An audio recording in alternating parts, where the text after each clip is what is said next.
जय मित्र। क्षितिज भाग 2 के काव्यखंड पाठ 1 पद, पहला भाग पहला पद देख लिया, हम देख चुके हैं। अब उसी में कार्यक्रम में बनाते हुए, कड़ी को आगे बढ़ाते हुए उद्धव जी ने फिर समझाया, क्योंकि समझाने वाला जो व्यक्ति है उसे बिना समझाए चैन नहीं, उसे लगता है कि मैं फेल हम तीनों, और वो ऐसा करना नहीं चाहता। इसका भी एक बार आदर्श वाचन देख लें।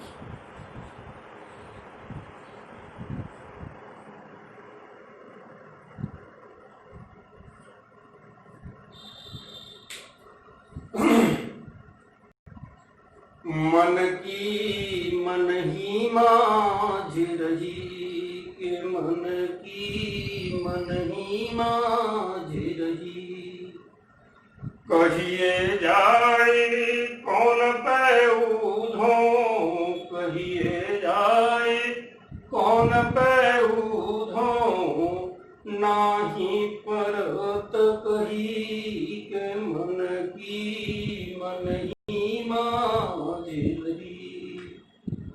अवधि अधार आसवन की, अवधि अधार आसवन की, तन मन बिथा सही, मन की मन ही माझ रही। अब इन जोग संदेशन सुने सुने, अब इन जोग संदेशन सुने सुने, बिरहिन बिरह दही के मन की मन ही माझ रही। चाहती होती गुहारिज तहीं ते, चाहती होती गुहारिज तहीं ते, उतते धार वही के मन की मन ही माझ रही। सूरदास अब धीर धरहि क्यों, सूरदास अब धीर धरहि क्यों, मर्यादा न लही के मन की मन ही माझ रही।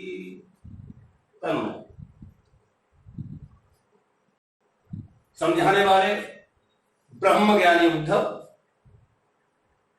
दूसरी तरफ प्रेम मार्गी, एक तरफ ज्ञान मार्गी। ज्ञान मार्गी जो व्यक्ति होता है उसे लगता है कि ऐसा कुछ भी नहीं है जिसे व्यक्ति को समझाया ना। प्रेम मार्गी अपने प्रेम में। उद्धव जी फिर और समझाए, योग संदेश बताए कि ऐसा करिए, मन को शांति मिलेगी, योग के। गोपियों ने फिर से कहा, मन की मन ही माझ रही। अर्थात गोपियां कहती हैं कि हमारे जो मन में थी वो मन में ही दब के रहेगी। जब कृष्ण यहां थे तो हम उनसे प्रेम के विषय में बता नहीं पाए।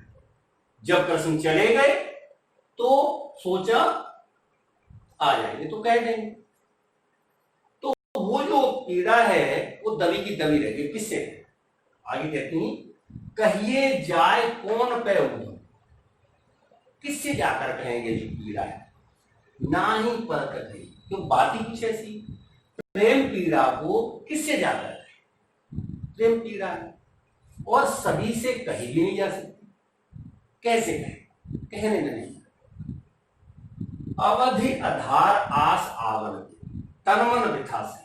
गोपियां आगे कहती हैं कि कृष्ण के लौटने में जो समय लगा, अवधि,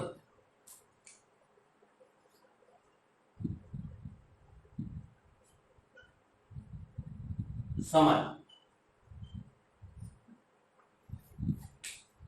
जो अवधि कृष्ण के बिना निकली वो इस इंतजार में निकली कि कृष्ण एक दिन आ जाएंगे और उसी के आधार पर, उसी के सहारे हम अभी तक तन और मन रूपी व्यथा,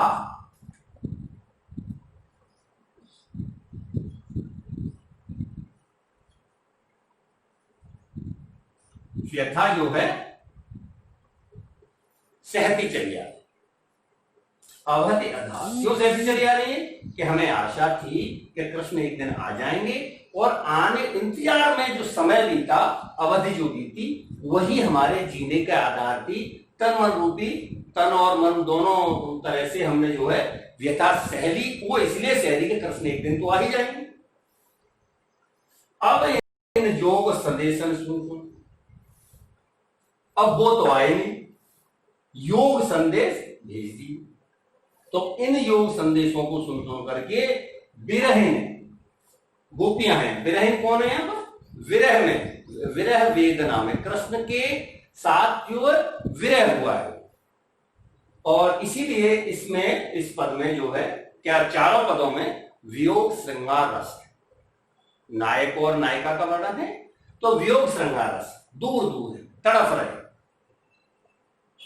कई बार प्रश्न परीक्षा में पूछ लिया जाता है पद में कौन सा रस है, और या फिर आपको श्रृंगार रस का उदाहरण ना याद आए तो उनमें से एक पद लिख देंगे, तो 4 पंक्तियां लिख देंगे, हम प्राप्त हो जाए। अब इन योग संदेशन सुन, इन योग संदेशों जो उद्धव जी द्वारा लाए गए हैं, प्रश्न के द्वारा पठाए गए हैं, उनको सुन करके विरहिन विरह दही, विरहिनियां गोपियां विरह में, विरह रूपी जो वेदना है उसमें आग है, विरह रूपी जो आग है उसमें दहक रही है, जल रही है, जली जा रही, चाहते होती गुहारी जितने। अब ये जो कष्ट हमारे ऊपर आया है, इस कष्ट के लिए हम जिधर पुकार सकती थी, बुला सकती थी, इस कष्ट से निजात दिलाने के लिए, छुटकारा दिलाने के लिए, कष्ट दूर करने के लिए चाहते होती गुहार जितने थे। जिधर हमें आशा थी कि हमें कष्ट होगा तो वो आ जाएंगे, अर्थात कृष्ण, उधर हम बुला सकती थी उनको, जिन्हें बुला सकती थी, उतरते धार वही, और उधरी से योग संदेश की धार वही चली जा रही है, जिसमें हम वही चली जा रही है। तो जहां से आशा थी, कहने का तात्पर्य है कि जिनसे हमें आशा थी अपने कष्ट को दूर करने के लिए, और वही हमें कष्ट और पहुंचा रहे, उधरी से जो है, और तो फिर अब और किससे कह सकते हैं। सूरदास अब धीर धरे क्यों, मर्यादा न नहीं, गोपियां कहती हैं कि अब हम धैर्य धारण कैसे करें और क्यों करें, क्यों मर्यादा न नहीं। कृष्ण ने अपनी मर्यादा तोड़ दी, उससे पहले कृष्ण के लिए हमने अपनी मर्यादाएं तोड़ी। समाज के अंदर कृष्ण प्रेम में हमने अपनी मर्यादाएं तोड़ दी, उल्हाने सुने लोग। अब कृष्ण की मर्यादा यह होनी चाहिए थी कि कृष्ण प्रेम का प्रत्युत्तर प्रेम से देते, और खुद नहीं भी आए तो उद्धव जी को भेजा भी था तो योग संदेश की जगह पर प्रेम संदेश भेज देते, तो भी मर्यादा बनी रहती। तो कृष्ण ने मर्यादा न नहीं, कृष्ण ने मर्यादा तोड़ दी।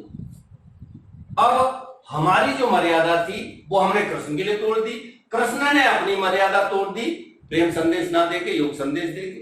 तो अब हम किस आधार पर धैर्य धारण, कैसे चैन पड़े, तो ये है आपका दूसरा भाग, दूसरा पद है सूरदास जी का। आदर्श वाचन, शब्दार्थ और भावार्थ आप देख लीजिए, कुछ मैंने लिखे थे, कुछ आपको बता दिए, थोड़ा स्मरण रखेंगे। और इस तरह से अगर ये भी परीक्षा में आता है तो यह किस मर्यादा की बात हो रही है, प्रश्न हो सकता है, कर दीजिए।